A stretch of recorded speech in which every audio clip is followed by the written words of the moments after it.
everyone. We are the discussion for today. So before we start, let me introduce myself. I am Joyce Dapumita and with Lena Marie Orana. So today we will discuss about Table setup and food and beverage services. So for today we will discuss about table setup and food and beverage services. So for our learning objectives, students should be able to first recognize the principle and standard of table setting in food and beverage service, and second, arrange service equipment, utensils, and supplies with 100% accuracy based on standard procedure. And the last one is to demonstrate professionalism, cleanliness, and customer satisfaction in food and beverage services. So first we have introduction. So introduction, table setup is an essential skill in the food and beverage services industry. It refers to the proper arrangement of tableware, utensils, glassware, and other services equipment before serving food to guests. So a well-prepared table not only ensure efficiency in service but also create a positive first impression for customers. In table setup, so it is a proper preparation of the dining table to ensure that everything is organized and ready to service.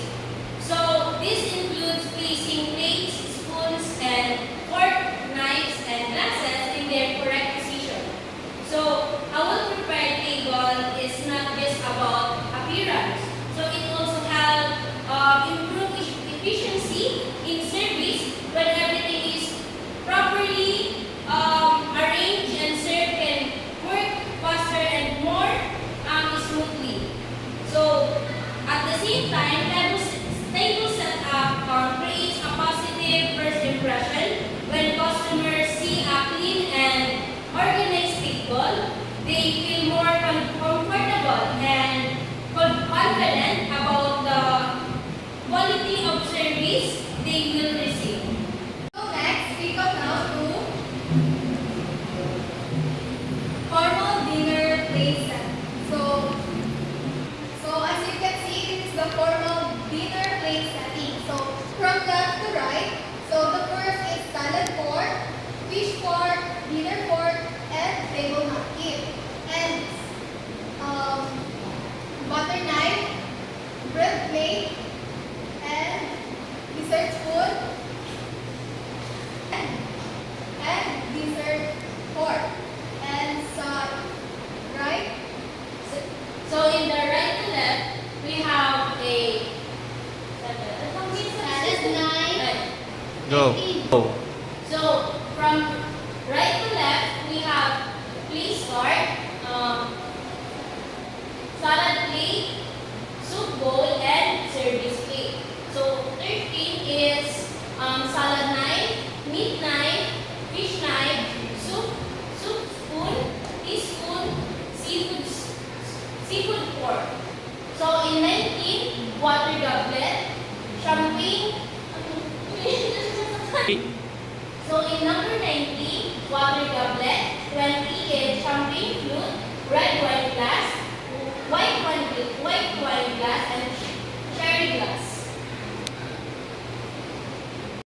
So we come now to the principle of table setup. So first, order in sequence. Next, follow proper placement cleanliness. And also, all items must be spotless, balanced, and simplicity. And avoid overcrowding, accessibility, and last, utensils are easy to reach. Proper arrangement. So fourth is the proper arrangement of fork is the left side, in the left side. So knives and spoon is on the right side and glass above the knife. So yung knife is nasa baba and yung glass is nasa taas. So for example of this one. Yung knife is nasa baba siya and the glass is nasa taas. So the napkin is neatly on the plate side. So ibig sabihin nasa gilid siya ng plate. So the standard table setup component plates, dinner plate, bread plate, utensil, fork, knife, spoon, glassware, and water glass. So the standard table setup is like this po. So yung dinner fork and salad fork, nasa katabi siya ng dinner plate. And the knife and the butter knife is andito and the dinner spoon. So above siya ng water glass. So dito naman yung bread knife and bread tray. So the demonstration of table setup step. So the plate is on the at the center. So plate dapat yung nasa center is the plate. So arrange utensil in order of use. So this is the utensil. So position of glassware correctly dapat nasa kasya ng knife and sa add napkin and finishing touches. So kailangan na table napkin sa gilid ng plate. So next, hands-on practice, follow the correct sequence, check alignment and spacing, ensure all items are complete. So ibig sabihin, Okay. And professionalism in service, maintain cleanliness and hygiene, show proper posture and behavior, be polite and attentive to customers. So I have here a craft. So C stand for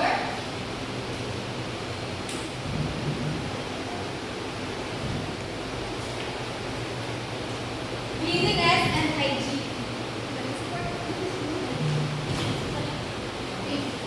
And next, R stands for respect and courtesy. And the A stands for attention to detail. And the last one, C for customer. so a good table setup creates a positive impression when customers see a clean, organized, and well-arranged table. They immediately feel welcome and comfortable. So this is important because first impression can affect how they view the entire service.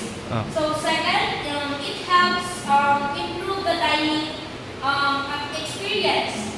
So when utensils and plates and glasswares are properly placed, customer can eat conveniently without confusion.